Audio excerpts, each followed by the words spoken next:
Assalamualaikum warahmatullahi wabarakatuh. Halo semuanya, kembali lagi bersama saya Nyover Gendra Putra di channel Pemula IT pastinya. Dan pada video kali ini kita akan memasuki segmen, saya lupa segmennya apa ya, kalau nggak salah bahas IT.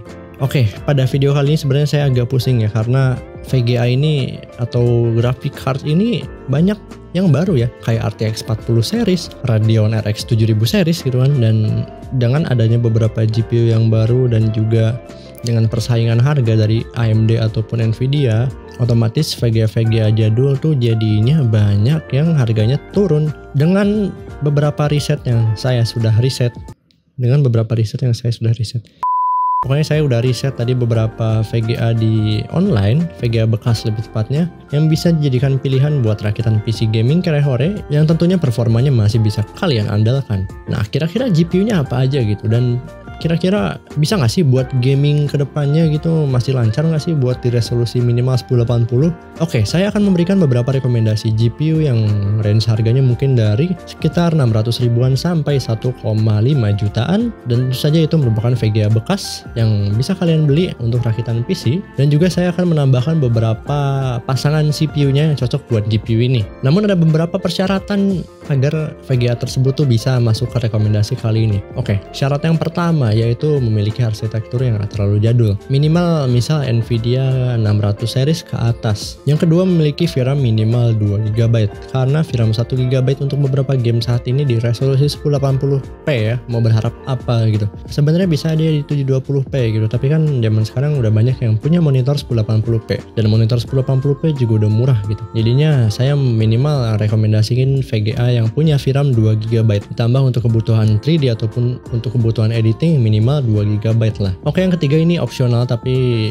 bisa jadi wajib ya, wajib tapi opsional, maksudnya wajib tapi nggak apa-apa kalau dibayar dengan performa yang mantep gitu, yaitu ada encodernya. Karena encoder itu untuk zaman sekarang penting, bukan cuma buat editing aja. Contohnya kayak misal kalian lagi share screen di Zoom atau lagi share screen di Discord gitu kan, atau lagi live streaming di YouTube gitu. Nah, itu butuh yang namanya encoder biar lebih lancar dan lebih nggak ngebebanin CPU gitu. Yang selanjutnya memiliki efisiensi yang lumayan bagus. Jadi misal ya, kadang ada GPU yang wah kenceng banget gitu, tapi TDP-nya 200 watt gitu kan. Ya emang kenceng sih kenceng, tapi kalian butuh PSU yang bagus juga dengan watt yang besar pula dan pure pastinya ya. Jadi bisa dibilang itu kayak nggak kere-hore gitu. Kalian perlu ngeluarin budget lagi buat PSU bagus ya, buat naikin, buat ngangkat VGA itu ya. Contohnya kayak GTX 590 itu kenceng tapi tolong boros daya banget ya. Jadi bisa dibilang memiliki efisiensi daya yang lumayan atau memiliki konsumsi daya yang wajar lah bisa dibilang.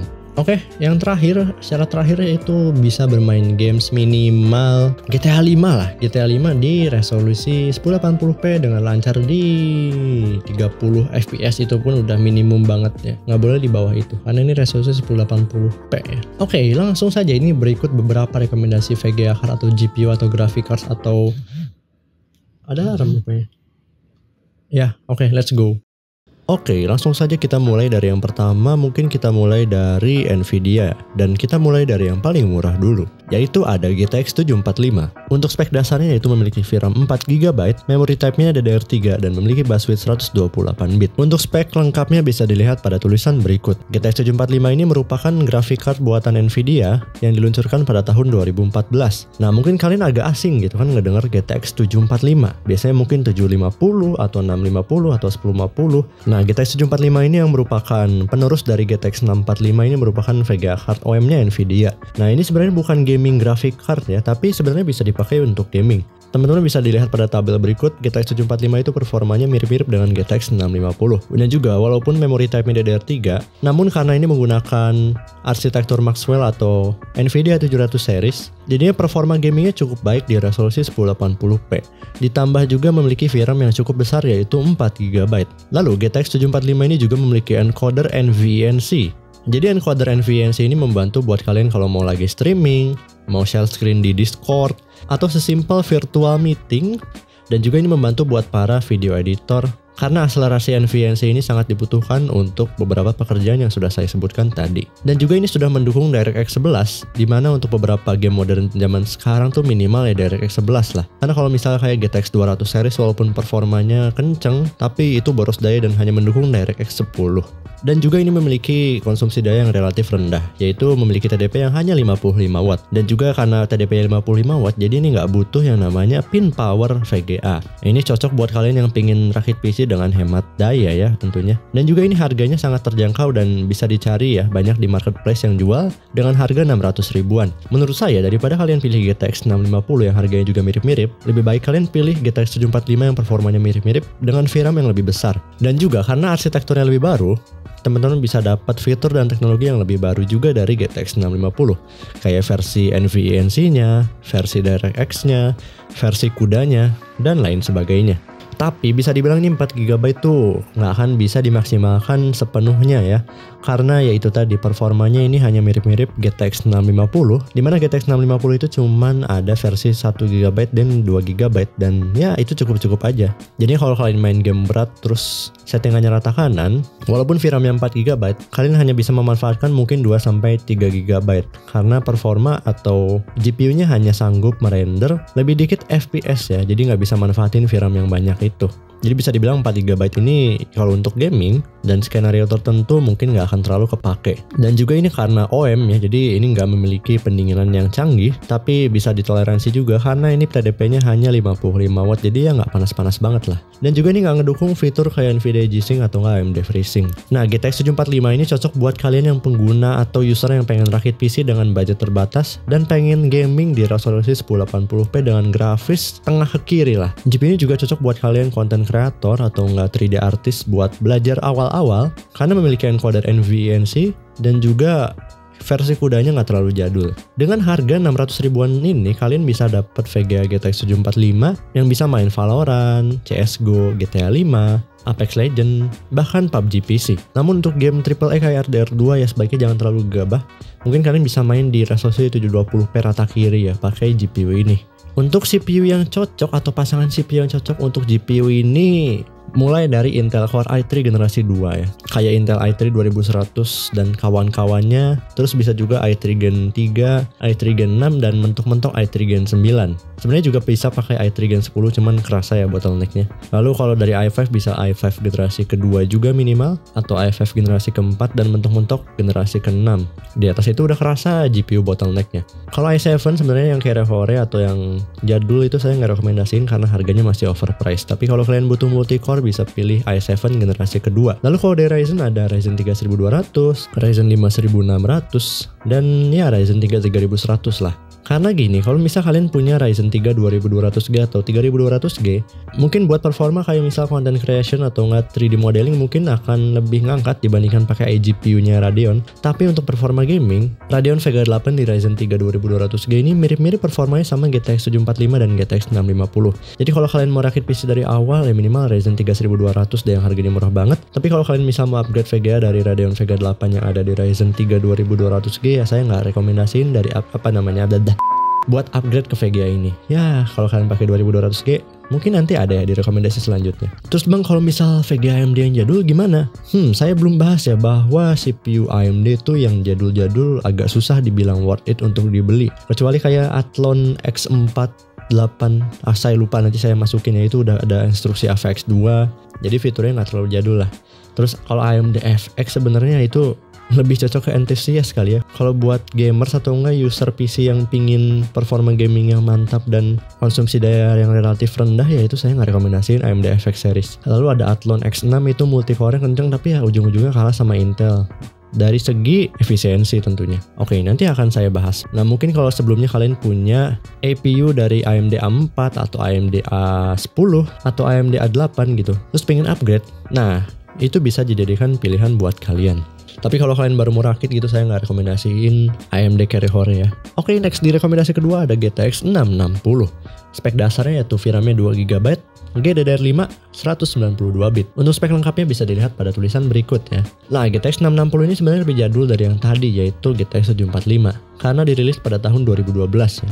Nah, walaupun lebih jadul, tapi performa GTX 660 ini di atas GTX 750 Ti dikit. Jadi untuk beberapa game GTX 660 ini lebih unggul dari GTX 750 Ti, bahkan GTX 745 pastinya. Dengan harga yang bisa dibilang mirip-mirip dengan GTX 750 Ti, yaitu kalian bisa didapetin mulai dari 680 ribuan. Tapi saya nggak nyaranin kalau kalian misal beli GTX 660 ini di harga 700 ribuan lebih banyak ya, bukan lebih dikit kayak lebih 70 ribu gitu. Karena di harga yang sama kalian bisa dapat VGA di atas ini, dan itu yang akan saya bahas ya. Rekomendasi selanjutnya. Oke, lanjut. GTX 660 ini sudah mendukung DirectX 11 juga, jadi untuk beberapa game udah bisa dimainkan. Nah, walaupun TDP-nya 140 watt, karena GPU Nvidia ini terkenal efisiensi daya yang lebih baik daripada kompetitornya, jadi GTX 660 ini bisa dibilang memiliki konsumsi daya yang lebih rendah dan juga stabil saat digunakan ya. Jadinya mungkin kalau kalian punya PSU 500 watt aja, kalian bisa dipasangin GPU ini. Nah, walaupun kencang, GTX 660 ini ya bisa dibilang cukup lah dengan VRAM 2GB-nya. Tidak seperti tadi yang ya mubazir lah, 4GB-nya itu nggak bisa kepake banyak kalau buat gaming tertentu ya. Namun sebenarnya kalau misal GTX 660 ini nambah VRAM dikit aja, kayaknya bisa lebih enak dimainkan di 1080p. Karena yang kita bahas pada video kali ini yaitu gaming di resolusi 1080 pixel, dimana resolusi semakin tinggi ya membutuhkan VRAM yang semakin tinggi juga pastinya. Nah, kekurangan lainnya juga GTX 660 ini memiliki teknologi dan fitur yang lebih jadul dari yang GTX 745 tadi, karena ini menggunakan arsitektur Kepler yang dirilis pada tahun 2012, dan tentu saja kayak versi NVENC-nya lebih jadul, lalu versi CUDA-nya juga lebih jadul. Jadi untuk beberapa software content creation mungkin bisa saja lebih baik pakai yang GTX 745 tadi, karena semakin baru teknologi, semakin baru fitur, semakin baru versi CUDA atau NVENC atau fitur-fitur lainnya, semakin juga support atau kompatibilitasnya terhadap software yang lebih baru. Namun kalau kalian nggak terlalu peduli lah soal itu dan pengen pakai GTX 660 ini karena mungkin tujuannya buat gaming dan juga untuk content creation, mungkin pakai yang versi dulu aja lah, kayak DaVinci versi dulu atau Blender versi yang dulu. Nah, GPU ini bisa menjadi pilihan kalian karena itu tadi ya, performanya di atas 750 Ti dengan harga yang sama. GTX 660 ini bisa menjalankan game dengan ratusan FPS untuk game kayak CSGO atau Valorant. Untuk kompetitif jadi bisa lah kalian pakai monitor yang 100Hz ke atas. Tapi perlu diingat bahwa game CSGO atau Valorant tuh lebih seneng single core CPU yang kenceng ya. Jadi kalau kalian pakai GPU yang kenceng, usahakan atau ya sebenarnya harus pakai CPU yang kenceng juga single core-nya. Nah, CPU-nya yang cocok buat GPU ini minimal banget ya. Saya rekomendasiin Intel Core i3 generasi keempat atau i5 generasi kedua. Itu minimal ya. Jadi kalau kalian pingin upgradabilitas pakai i3 Gen 4, tapi kalau kalian pingin performa pakai i5 Gen 2. Dengan single core yang lumayan kenceng dan juga bisa ngangkat beberapa game terkini, pasangan GPU dan CPU tadi bisa menjadi pilihan buat kalian yang baru mau rakit PC. Kalau di list sih ada i5 Gen 2, i5 Gen 3, i5 Gen 4, i5 Gen 6, bahkan i5 Gen 8 atau Gen 9 juga masih bisa digunakan dan masih cocok buat GTX 660 ini. Lalu kalau dari i3, ya minimal i3 Gen 4 deh, sama i3 Gen 6, atau langsung aja loncat ke i3 Gen 10 karena udah murah juga sekarang. Kalau i3 Gen 12 kayaknya walaupun performanya juga nggak signifikan dari i3 Gen 10 ya, tapi ya bisa dibilang kalau kalian mampu i3 Gen 12 lebih baik nabung dulu aja buat beli VGA card masa kini gitu. Tapi kalau kalian misal mau fokusin di CPU, i3 Gen 12 juga bisa menjadi pilihan kalian gitu kan. Karena menurut saya nih, kalau misal kalian nggak terlalu fokus di graphic card atau nggak terlalu fokus untuk gaming, maksudnya buat gaming ya cukup 1080p rata kiri aja udah bersyukur gitu. Kalian bisa aja manfaatin budgetnya di yang lain, kayak misal tadi CPU-nya pakai gen terbaru, terus pakai motherboard DDR5 gitu kan. Ya walaupun jomplang banget gitu kan. Ini GPU 2012 dipasangin CPU Intel Gen 12 gitu. Tapi ya nggak masalah kalau kalian misal ngejar upgradabilitas dan juga pengen CPU yang baru dan juga mentingin CPU, lalu nggak butuh-butuh banget GPU, yang penting bisa main game dengan lancar aja gitu. Kalau di Ryzen sih ada Ryzen 3200, 3100, 4100, lalu Ryzen 5 1600, Ryzen 5 2600, Ryzen 5 4500. Nah, kalau kalian misal punya Ryzen 3 2200G sebelumnya, lalu pengen update VGA, nah ini VGA bisa menjadi pilihan buat kalian ya. Kalau kalian misal punya budget 680 ribuan ke atas atau 700 ribu lebih dikit gitu. Kalau kalian upgrade ke GTX 660 ini, lompatan performa dari Radeon Vega 8 lumayan kerasa. Nah, tapi kalau kalian misal sebelumnya pakai Ryzen 5 5600G, terus pengen upgrade VGA card, memang performanya ya lumayan kerasa, tapi mungkin sekitar 30%an aja, 50% ke bawah ya peningkatannya. Jadi saya nggak rekomendasiin buat upgrade dari Ryzen 5 5600G terus dipasangin GTX 660 ini, saya nggak rekomendasiin. Karena itu tadi ya, tingkatan performanya cuma nambah dikit ya untuk gaming ya. Oke, next tadi kan saya bahas ya, di harga 700 ribuan lebih banyak bisa dapat VGA yang performanya di atas GTX 660 dengan harga yang sama kalau kalian belinya GTX 660 yang 700 lebih banyak gitu. Nah, misal kalian punya budget 780 ribuan terus nemu GTX 660. Tabung dulu ya. Ingat, tabung dulu. Karena dengan hanya menambah sekitar 50 ribuan, teman-teman udah bisa dapat GTX 960. Makanya saya nggak rekomendasiin GTX 660 dengan harga 700 ribuan lebih banyak. Karena itu tadi, dengan harga yang mirip-mirip udah dapat GTX 960 dengan performa yang lumayan jauh. Jadi kalau kalian nemu 660 di 710 ribu atau 720 lah, itu nggak apa-apa, beli aja. Ya sebenarnya kalau kalian bisa nambung lagi ya lebih baik pakai 960 gitu kan. Tapi mungkin bagi kalian yang udah cukup pakai 660 ya bisa pakai 660. Dengan catatan itu tadi, harganya di bawah 700 ribuan lebih banyak. Oke, kita akan bahas GTX 960 ini. Untuk spek dasarnya yaitu 2GB GDDR5 128 bit, lalu sama-sama menggunakan arsitektur Maxwell, tapi ini GPU-nya GM206 dibandingkan yang GTX 700 series itu GM10X. Jadi ini Maxwell 2.0. Nah, GTX 960 ini performanya di atas yang GTX 660 tadi ya pastinya ya. Dan bisa dibilang performanya mirip-mirip sama GTX 1050 polosan. Bahkan lebih tinggi beberapa persen ya performanya. Jadi untuk beberapa game 1080p dan juga dengan VRAM yang mencukupi lah dengan VRAM 2GB ini, teman-teman udah bisa main game 1080p dengan settingan ya tengah ke kanan dikit lah. Namun kalau kayak game AAA kayak RDR2, kayaknya jangan terlalu gegabah gitu di 1080p karena keterbatasan VRAM juga gitu kan. Sebenarnya ada yang versi 4GB, tapi yang versi 4GB itu harganya mahal dan saya nggak rekomendasiin karena dengan harga yang mahal itu teman-teman bisa dapat performa di atas ini gitu kan. Jadi saya saranin GTX 960 yang versi 2GB karena murah ya. Kalian bisa dapetin di harga 830 ribuan. Ada yang jual juga 750 ribuan tapi itu bekas servisan. Jadi kalian perlu baca-baca lagi, dan kalau nggak masalah bekas servisan dan kata sellernya juga aman dan terpercaya gitu ya bisa gas aja beli gitu kan. Oke, lanjut ya. GTX 960 ini menggunakan 1 kali 6 pin power dan TDP-nya hanya 120 watt. Walaupun kalau dibandingin sama 1050 ya ini tinggi, tapi ya 1050 itu belum rilis ya. Pas 960 rilis tuh 1050 belum rilis. Karena setiap peningkatan satu generasi GPU otomatis juga meningkat efisiensi daya, jadi nggak bisa dibandingin gitu. Oke, lanjutnya GTX 960 ini udah mendukung DirectX 12 ya. Jadi untuk beberapa game terkini udah bisa dimainkan. Dan tentu saja semua GTX series setelah GTX 600 series tuh ada encoder NVENC-nya, dan juga GPU ini memiliki fitur yang tergolong modern.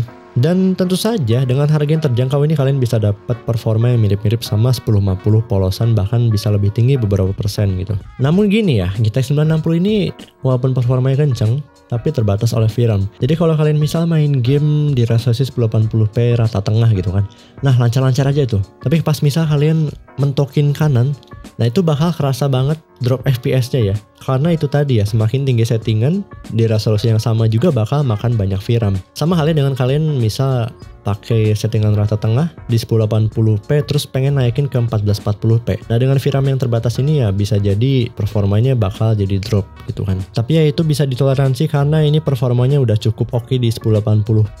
Jadi kalian bisa main kayak game Forza Horizon 5 aja bisa dimainin ya. Terus kayak Valorant, CSGO nggak perlu ditanya, GTA 5 juga nggak perlu ditanya, bisa di high. Lalu kayak Apex Legends juga bisa di high walaupun 40-50 fps nya nggak 60. Lalu game RDR2 juga bisa lah di tengah ke kiri di resolusi 720 kalau mau playable ya. Tapi kalau 1080 ya mau nggak mau di kiri. Tapi kalau 1080 ya bisa sih sebenarnya di tengah, cuman FPS-nya nggak sebagus di 720 pastinya ya. Oke, GTX 960 ini cocok buat kalian yang pingin rakit PC gaming awal-awal dengan CPU yang modern juga bisa sebenarnya. Kayak i3 Gen 10, i3 Gen 9, atau FF Gen 6, Gen 7. Kalau kalian misal punya PC Kerehore atau nggak punya IFF 3570, IFF generasi kedua, bisa aja kalian pasangin GPU ini. Tapi ya kerasa bottleneck-nya kayak pas main Tomb Raider atau pas main Apex Legends gitu. CPU usage-nya juga pasti tinggi, jadi untuk multitasking kurang enak gitu. Nah untuk list CPU-nya bisa minimal i3 Gen 6, IFF Gen 2 lah, itu minimal banget ya walaupun bakal bottleneck untuk beberapa game. Tapi untuk kayak GTA 5 mungkin nggak terlalu kerasa. Lalu kayak misal i5, ya mentok-mentok i5 Gen 10. Kalau kalian misal mau maksimalin di CPU, untuk dari Ryzen 3 1200, Ryzen 3 2200G, 3200G, 3100, 4100, 4350G, Ryzen 5 1600, 2600, 2400G, 3400G, 4500, 4650G. Bahkan kalau kalian punya Ryzen 5 5600 5600G kalau kalian pengen upgrade VGA tapi budgetnya terbatas dan butuh VGA card buat misal Blender atau nggak buat video editing dengan resolusi 1080p dengan lebih lancar, ya VGA card ini bisa menjadi pilihan buat Anda. Walaupun ya umurnya jauh ya dibandingin sama Radeon Vega 7 yang ada pada Ryzen 5 5600G. Tapi dengan akselerasi kuda dan juga ini GPU discrete ya, jadi untuk beberapa software content creation pasti lebih baik. Jadi kalian bisa manfaatin akselerasi kuda dan NVENC-nya. Oke, tapi sebenarnya agak jarang saya nemu GTX 960 di harga segitu. Ada-ada aja sih sebenarnya, tapi langsung laku terus saya nemu terus langsung laku lagi gitu. Nah, alternatifnya dengan harga yang mirip-mirip teman-teman bisa dapat GTX 950 ya, yang performanya di atas 660 polosan dikit dan di bawah 1050 dikit, dan tentu saja di bawah 960 sekitar 20%-an ya. Lumayan tinggi sebenarnya, tapi VGA card ini lebih hemat daya karena TDP-nya hanya 90 watt. Bahkan ada beberapa versi 950 itu yang nggak pakai pin power, jadi TDP-nya hanya 70 wattan. Jadi 950 ini ada yang versi non power yang keluaran Asus dan juga ada versi yang pin power. Oke, next di harga sekitar nambah 200 ribuan dikit, lebih tepatnya di 900 ribuan ya, kayak 950, 970 ribu. Kalian bisa dapat Nvidia GTX 1050 polosan 2GB. GTX 1050 polosan 2GB ini menggunakan arsitektur Pascal, lalu spek dasarnya 2GB GDDR5 128-bit dan memiliki TDP 75 watt, dan kebanyakan di pasaran yang nggak pakai pin power ya. Nah, GTX 1050 2GB polosan ini performanya di bawah 960 dikit, tapi dengan arsitektur dan fitur yang lebih baru. Jadi untuk content creation ini lebih baik ya. Dan tentu saja untuk konsumsi daya jauh lebih baik ini dibandingkan dengan 960. GTX 1050 polosan ini udah mendukung DirectX 12, dan karena ini performanya di antara 950 dan 960, jadinya untuk gaming ya performanya juga mirip-mirip pastinya ya. Kalau kayak CSGO, Valorant pasti udah libas gitu kan. Terus kayak GTA 5 juga udah bisa libas di mungkin 1080p rata tengah. Terus Apex Legends juga bisa lah di rata tengah. Kalau Genshin paling tengah juga. Kanan bisa sih, cuman ya FPS-nya paling di 30-40 gitu kan. Kalau kayak RDR2 juga bisa di tengah ke kiri kalau mau lebih lancar di 720p. Lalu karena ini VRAM-nya hanya 2GB sama kayak 960 ataupun 950, jadinya untuk beberapa game seperti yang saya jelaskan tadi, kalau misal kalian pakai resolusi 1080p rata tengah terus pengen naikin ke rata kanan, pasti kalian akan drop FPS. Terus misal kalau kalian main Genshin 1080p rata tengah mungkin bisa 60 FPS, tapi pas naikin di 1440p bakal drop FPS. Yaitu dia kekurangannya hanya di VRAM-nya yang hanya 2GB nya. Tapi ya balik lagi ya, 2GB ini bagi kayak 960, 1050, terus kayak 750 Ti, GTX 660, ya bisa dibilang 2GB ini mencukupi lah. Tapi kayak 960 ini enaknya sebenarnya 4GB deh. Atau 1050 polosannya juga minimal kayaknya 3GB deh. Ya balik lagi sih, kita nggak bisa ngitung dari VRAM doang, karena game juga beda-beda, software juga beda-beda. Jadi yang dimasukin Nvidia 2GB GTX 1050 ini mungkin udah cukup. Cuman untuk beberapa game yang makan VRAM banyak gitu, mungkin 1050 3GB yang ada pada mobile atau laptop itu bakal lebih enak gitu dibandingin 1050 yang polosan ini yang hanya 2GB VRAM. Lalu pasangan CPU yang cocok mungkin mirip-mirip sama 960 dan 950 tadi ya. Nggak usah saya sebutkan lagi. Saya akan masukkan aja tulisannya. Oke, kita mungkin naik lagi ke yang lebih tinggi ya. Ini mungkin agak jomplang ya. Kita masuk ke 1 jutaan. Dan 1 jutanya bukan nambah 10.000, 50.000, tapi nambah 300 ribuan. Kalian bisa dapat GTX 1060 6GB. GTX 1060 6GB ini spek dasarnya yaitu 6GB. GDDR5 192-bit. GTX 1060 6GB ini merupakan salah satu VGA card yang pernah menduduki peringkat ke-1 VGA card yang paling banyak dipakai oleh gamer Steam ya. Karena ya itu dia, performanya ya untuk beberapa game cukup playable dibandingin mungkin 1050 Ti.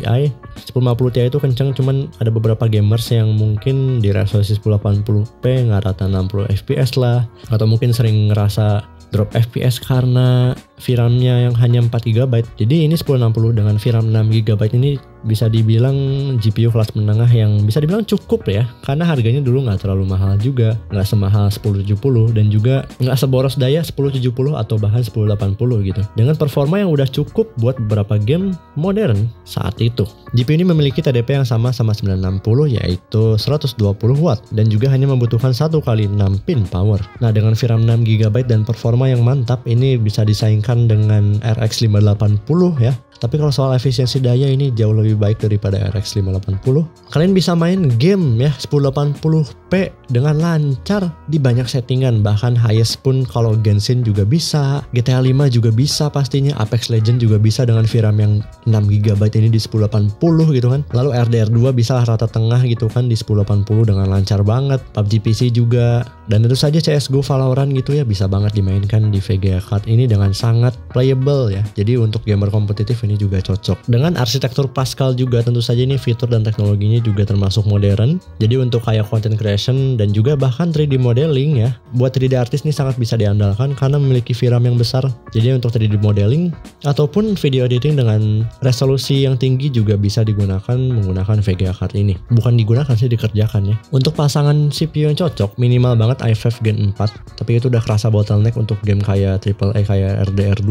atau Shadow of the Tomb Raider, itu kerasa banget bottlenecknya. Jadi ya itu minimal banget lah. i5 Gen 2 sebenarnya bisa aja kalau kalian mainnya cuma kayak CSGO atau GTA 5, tapi ya kalau kalian rata kananin pasti kerasa bottlenecknya ya. Jadi minimal i5 Gen 4 deh. Tapi kalau kalian nggak ada budget buat upgrade, misal sebelumnya udah pakai i5 Gen 2, bisa aja kalian pasangin 1060 ini. Lalu ada i5 Gen 6, Gen 9, Gen 10, lalu i3 Gen 10 atau Gen 9, bahkan i3 Gen 12 juga kalau kalian fokusin di CPU ya masih cocok aja gitu dipasangin sama GTX 1066GB ini. Kalau misal kalian pakai i5 Gen 10 juga bisa aja gitu, i5 10400F gitu kan, pengen fokus di multi-core performance-nya ya. Lalu kalau ada Ryzen bisa aja Ryzen 3 1200 ya minimal, terus 3100, 4100, terus sebelumnya kalian misal pakai 2200G atau 3200G atau 2400G, 2600, 1600, 3400G, 3600, 4500, 4650G, 4350G, Ryzen 5 5600X atau 5600G juga bisa ya. Kalau kalian fokus di multi-core performance-nya. Terus Ryzen 7 juga bisa, Ryzen 7 1700 kalau kalian fokus di multi-core, walaupun lebih baik Ryzen 5